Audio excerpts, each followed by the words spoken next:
अस्सलाम वालेकुम गाइस, कैसे हैं आप सब लोग। ये पानी पड़ रहा है हम लोग के घर का, उम्मीद से कैसे होंगे, अच्छे होंगे। सो गाइस, नवाज भाई आ चुके हैं, चेक कर सकते हैं आप। और हम लोग जा रहे हैं, हम लोग अपेक्स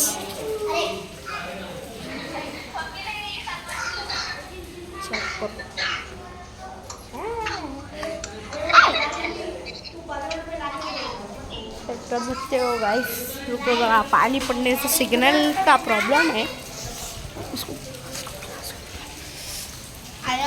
तो ऐसा चल रहा है गाइस। हैदराबाद में सिचुएशन से उतरते हैं, ब्लॉग बनाना बहुत मुश्किल होता है गाइस। तो गाइस उम्मीद करता हूँ।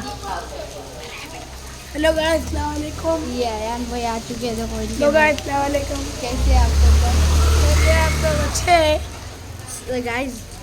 अच्छा दिखे तो ब्लॉग लाइक करो, सब्सक्राइब करो, शेयर करो। पार्ट 2 में आपको हम लोग का खरगोश बता दीजिए, ठीक है। लाइक करो, सब्सक्राइब करो, शेयर करो।